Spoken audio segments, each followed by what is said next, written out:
from a cool Africa. Yeah, you can feel autumn is setting in. But there's still grasshoppers around because I don't have any strawberries left in these pots. Alright, those rosemaries they're getting there. It's time to find a bed to plant them into. So are these lavenders. Must make a plan for them. Oh, I got the sage. I just broke a piece of sage off at someone's house and I stuck it in here. And look at it go. Look at it go. I am alone today at home. All the kids have gone to school and visiting and whatnot. So I have to do all the camera work myself. Good morning, everyone.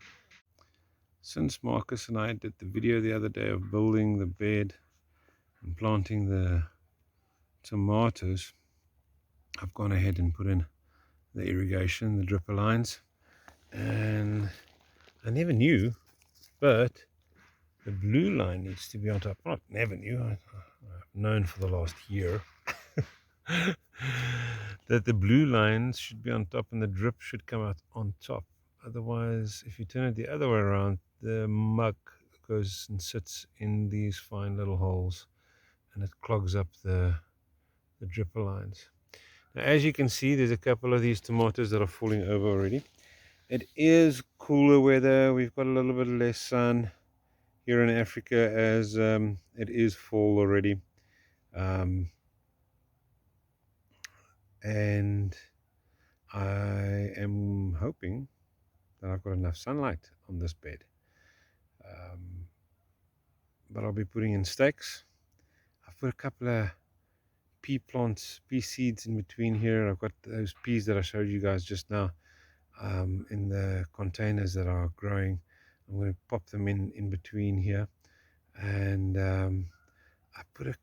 I had some, oh, there's a cricket. This is one of the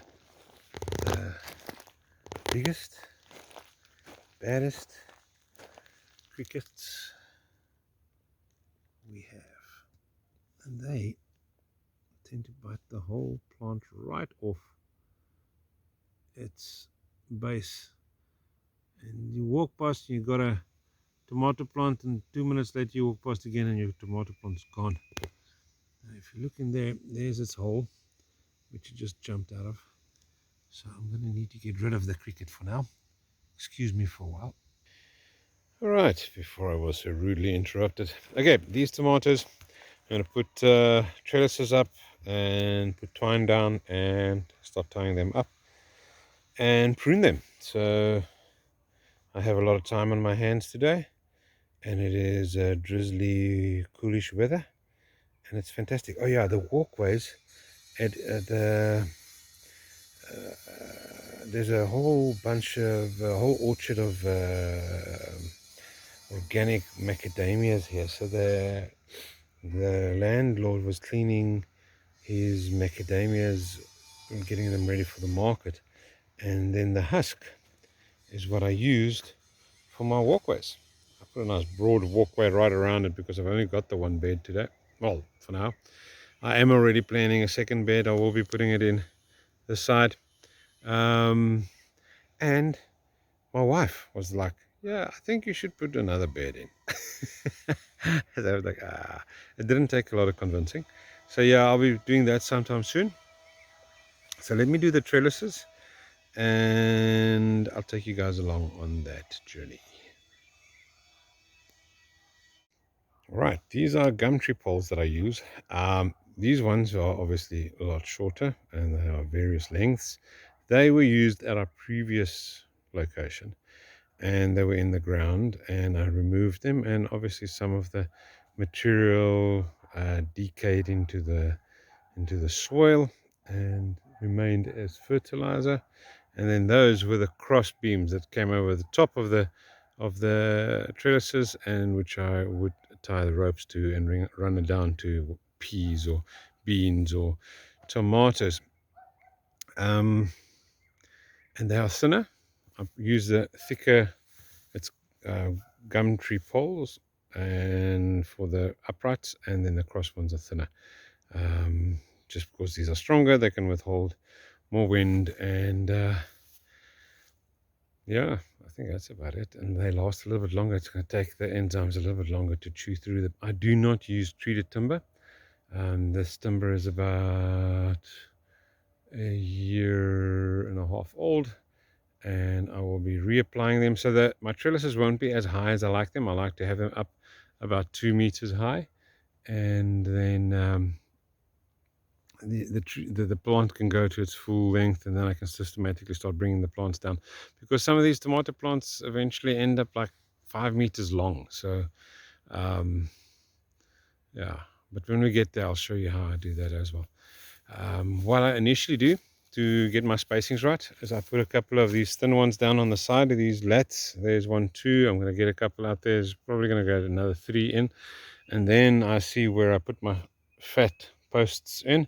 I mark them. I put them down on the next to the bed, so I can see where I need to plonk them into the bed there. And I'll just knock them in with a big fat hammer. And then tie these down with twine on the top.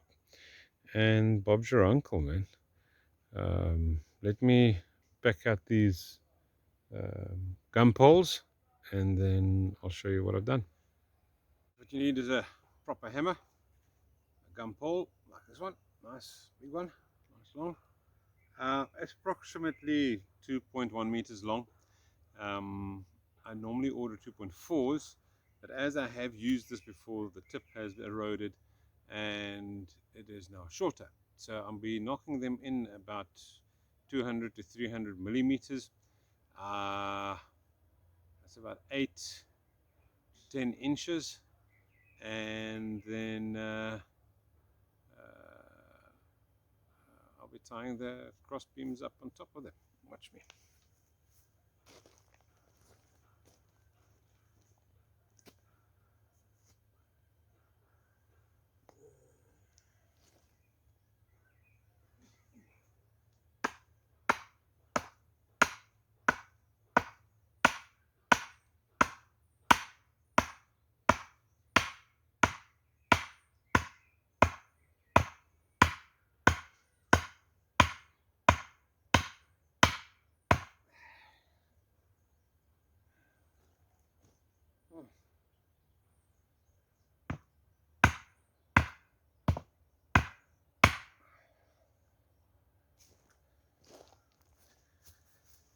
Yeah, I'm about 1.8 meters tall, so that is approximately 1.9 meters in the air.